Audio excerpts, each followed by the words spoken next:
You did everything right and still feel nothing. That emptiness. It's not weakness, it's your soul, begging you to remember who you are.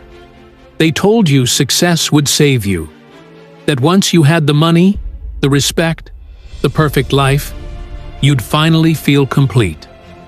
But what if that dream is the very thing that's destroying you? What if the emptiness you feel is not a failure, but your soul, screaming to wake you up? Have you ever asked yourself why so many people, even after getting everything this world calls success, a respected career, stable relationships, financial comfort, and public admiration, still end up feeling empty inside? Why do so many, after climbing to the top, look around and whisper, "Is this really all there is?" That quiet discomfort, that strange wordless emptiness, was once defined by Carl Jung as a dangerous psychic state. Sunday neurosis. A feeling not born from failure, but from achievement. An emptiness that rises not from what's missing, but from what's been gained. Jung noticed this pattern in countless people who seemed to have it all, yet deep inside, they felt like strangers in their own lives.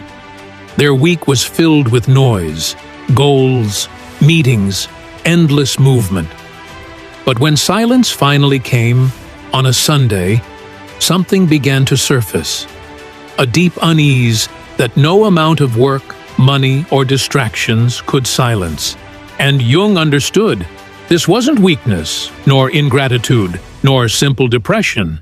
It was the soul protesting, the voice within whispering, "You've built a life admired by everyone, except the person who truly matters, you." This is what Jung called the golden prison.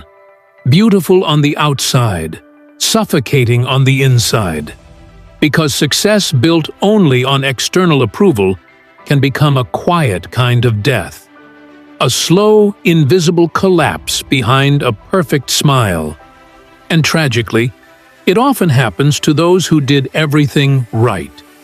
They followed every rule society gave them, but they forgot to listen to the only voice that ever truly mattered, their own soul. In this video, we'll uncover why this emptiness appears, how Jung explained it, and most importantly, what can be done when even a perfect life feels meaningless. Because maybe the real problem isn't what you've achieved, but who you had to become to achieve it. If you've ever felt this silent disconnection, this inner void that appears when everything seems fine, keep watching. This message was written for you. For most of life, we're handed a script. Study, work hard, build stability, get married, earn respect. We're told these things will make us whole, and so with discipline and sacrifice, we chase that dream. But when we finally reach it, something feels off. The promise of happiness never arrives. The shiny idea of success reveals itself to be hollow, beautiful on the outside, but empty within. Jung saw this again and again in his patients. It wasn't a coincidence. It was the result of a structural mistake. We built our entire lives around what others expected from us. He gave this mistake a name, identification with the persona, the mask we wear to function, to be admired, to belong. The persona is useful, necessary even, but when we forget that it's just a mask, it becomes our prison.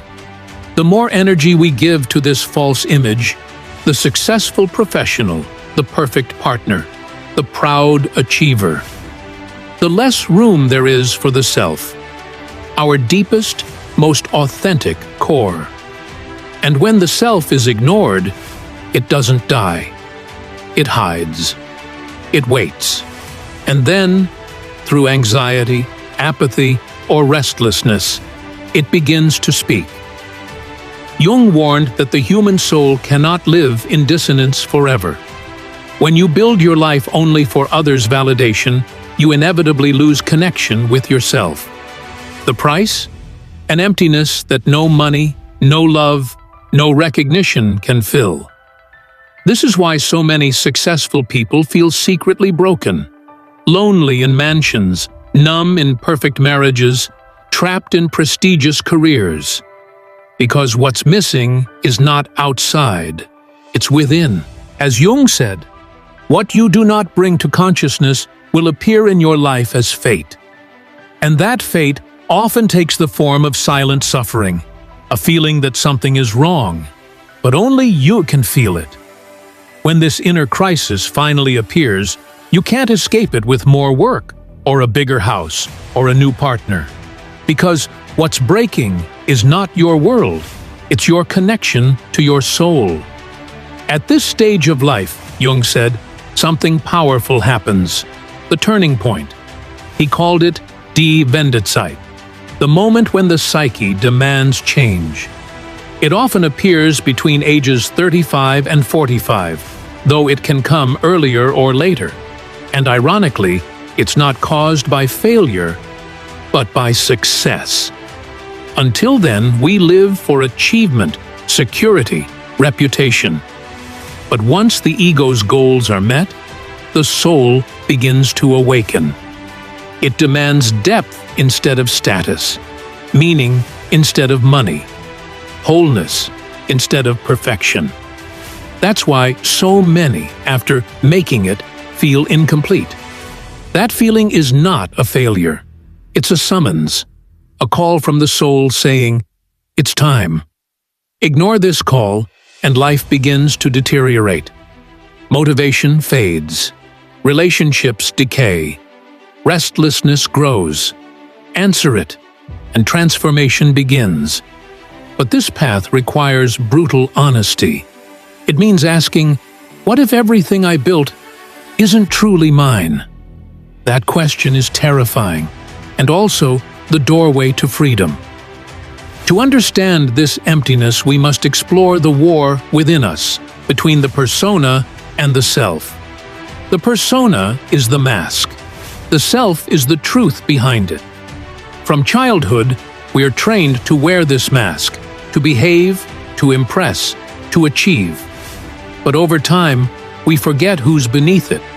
And when the mask becomes your identity, your soul starts to suffocate. Imagine someone who's respected, admired, successful.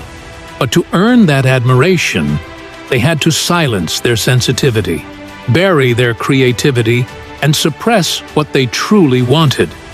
They became everything society values, except themselves. That's the gilded cage Jung spoke of, a beautiful life that slowly strangles its owner. And the symptoms are everywhere: chronic boredom, loss of purpose, anxiety without reason. Because, as Jung said, the persona is what one is not, but what one and others think one is. The further you drift from yourself, the duller life becomes. But the self never gives up. It speaks through dreams, emotions, breakdowns, not to destroy you, but to wake you. You were never meant to play a role. You were meant to be whole. The body and mind send signals when the soul is ignored. Insomnia, anxiety, depression, physical pain with no cause. These are not errors, they are messages. Jung said psychic pain is the soul's language. When we refuse to listen, the soul screams louder. You might have everything: comfort, company, stability, yet nothing feels alive. You move through life like an actor reciting lines. No matter how much you achieve, the emptiness stays. Because what's missing is you. Every burnout, every crisis, every breakdown isn't punishment. It's an invitation to return to authenticity. Most people, when faced with this void, run toward the world instead of within. They move cities, change jobs, find new partners, chase distractions. But Jung warned, you cannot heal the void with the same system that created it. It's not a glitch. It's the system collapsing. The only way out is the turn inward. To stop asking, what does the world expect from me? And start asking, what is my soul asking of me? This path is hard. It destroys before it heals. It demands silence, shadow work, and brutal honesty. You may have to abandon careers, relationships, or identities built on lies. You may lose approval, status, comfort, but what you'll find is truth. This process is called individuation, the path back to wholeness. It's not fast, it's not easy, but it's real. It happens in small acts, saying no when everyone expects yes, admitting feelings you've buried for years, rediscovering passions lost under responsibility. It's not self-help, it's self-return. And it requires one final step: letting go of the illusion that you can stay the same and still feel alive. Because there comes a moment when pretending ends, when you can no longer live for appearances, when the soul screams louder than success. That scream, that breakdown, is not your end. It's your beginning. Transformation demands sacrifice. Some dreams must die so truth can live. Some identities must fall so the soul can breathe. As Jung said, only those who face their shadow and rise from it become whole. True freedom isn't a perfect life. It's a real one. A life that feels yours, even if no one understands it. Stop running. Stop pretending. Listen, because when the noise fades and the soul begins to speak again, you'll remember who you are. And that memory, that reconnection, is the greatest success of all.